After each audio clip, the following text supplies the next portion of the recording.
no radio at all. Not even with the bombing plane that's coming over. All radio is dead. It's alive. It's alive. It's alive. It's alive. It's alive. We're going to make you one of the fiending.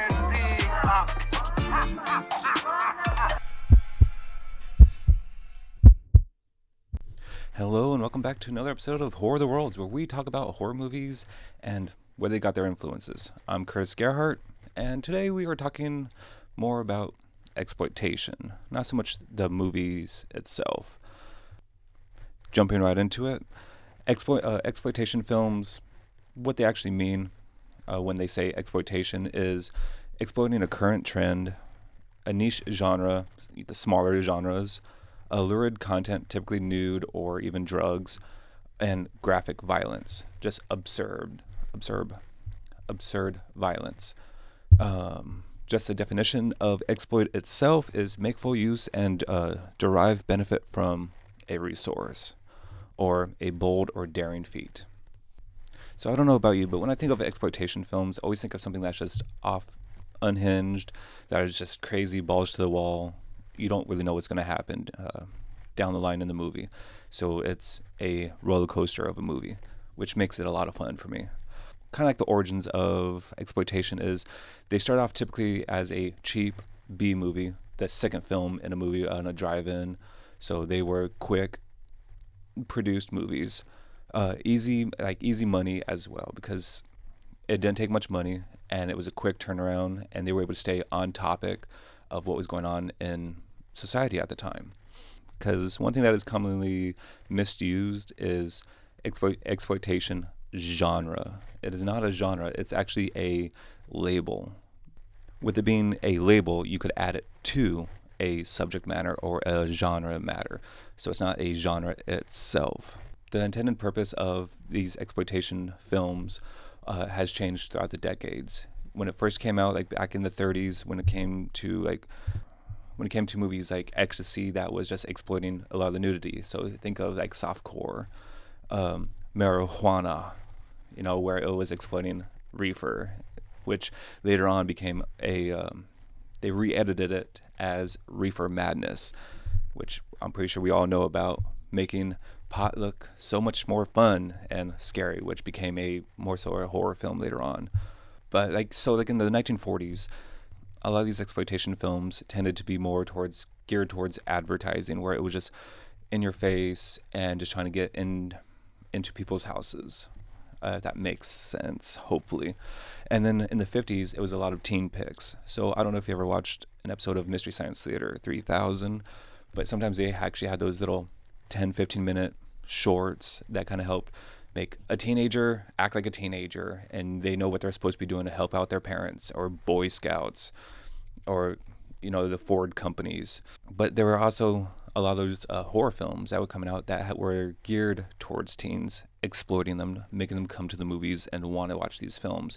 They typically had the name teen in the title. Like I Was a Teenage Werewolf is just one of many titles. So thanks to studios like Universal Studios and Triangle, halting, because they were the ones that were making a lot of these sex hygiene or white slave trade films, or these exploits, where they stopped doing those because they wanted to better their image. Wish they would do that again. But they stopped this in around 1920s because they had a production code and along with a Hays Code that came on later on. So starting in the 1930s, it helped give the start of exploitation films. Where later on in the 50s, we have someone that we all at least heard the name, Ed Wood. If you watch Tim Burton films, you know of him because Johnny Depp played him. But he exploited subgenre of exploitation films is that sexploitation with Glenn or Glinda. But also kind of jumping back and forth again, there's also another movie that we've all heard of, but I haven't heard of this one, and it's called Maniac. That came out in 1934, which was retitled to Maniac, was originally called Sex Maniac, which is one of the first horror exploitation films, which was inspired off of Edgar Allan Poe's The Black Cat. No cat in this one, but the cat's a woman. So take that as you will.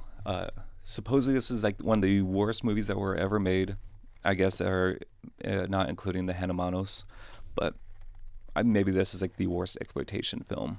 So during this time frame, the 50s, there was a man that helped exploit the exploitation films because he was a mad man. He was a genius, and he knew what the hell he was doing because he could work on a budget and make quick turnaround films that people actually liked and became cult classics. I am not talking about so much Ed Wood, but the one that actually changed Hollywood forever.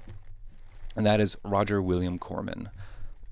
I'll rest in peace, but he helped start the whole independent film business. He made it become more profitable to become independent and make these kind of films. So much like how the 80s had the VHS boom, where people were just buying camcorders and making their own movies, he was doing that back then. But he's also a madman and a genius because he helped start so many careers when it comes to directors and actors, and some of the most prestige directors out there now. Even actors, you know, you have Jack Nicholson's tiny part in Little Shop of Horrors, which that's one of the reasons why Corman is so great. I want to say he did this movie in 3 days to prove that he could do it. But also because of him, he was able to help employ other people that did exploitation films. You have Full Moon Studios with Charles Band. You have Frank Henenlotter. All these people that are making or exploiting exploitation films. Love all of them. Love the gritty.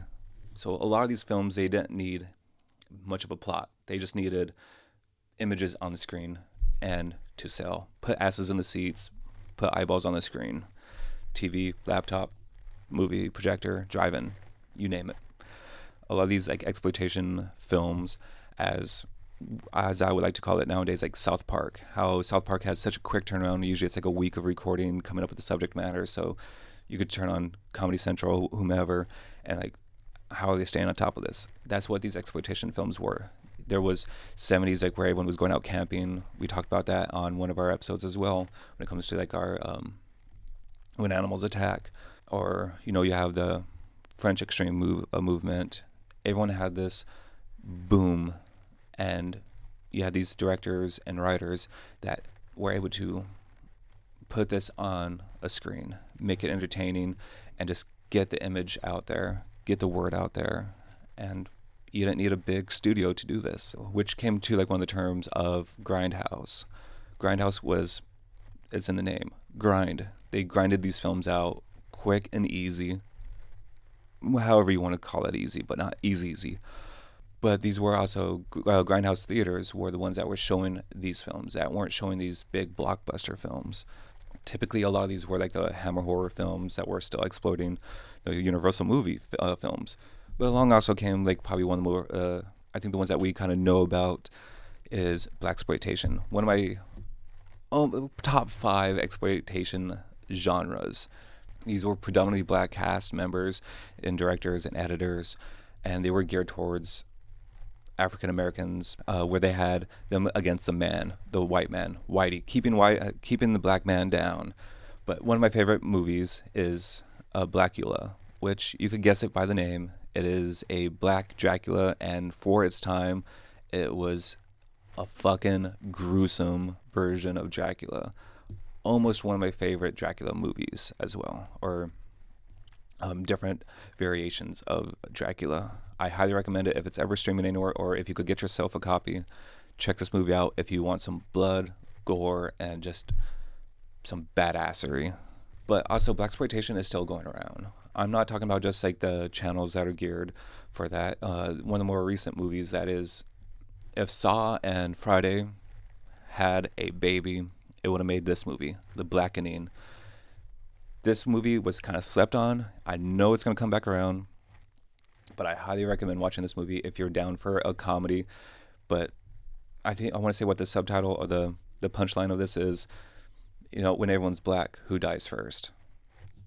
Which we're going to get into those topics later on, but give this movie a watch.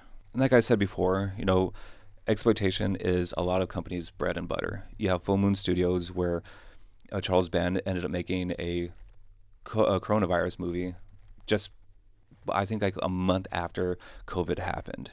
You know, we got locked down in March, and I think he had this movie out in April. Guy's a freaking genius. He knows how to exploit and knows how to make a quick buck. You also have films like Asylum, which these are more mockbusters, where they prey on a lot of people grabbing their movies, thinking it's a different movie. One of the more common ones, at least back when I was in school, was Transformers. This movie was huge because it was a big blockbuster, a lot of CGI, and one of their movies that they were doing was Transmorphers. Transmorphers, if you look this up, or I might post it here, the titles look really close, so someone is going to go pick up Transmorphers, I think it's Transformers, and realize, why the fuck did I just watch this bad CG sci-fi film? I might have been in one of them.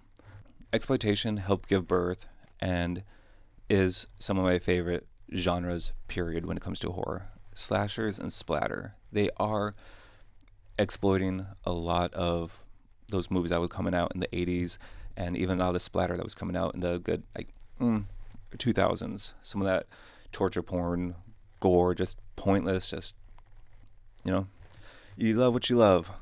Slashers, they exploited this, and they were just like, oh, kids and teens just wanted boobs and blood. We got it. We didn't get anything else, which was part of the exploitation. But also, with that being said, there are so many different exploitation subgenres. There's Ozploitation, there's Canucksploitation. I'm pretty sure if you have a genre of anything, even like gangsters or biker movies, there is an exploitation film for you and for them.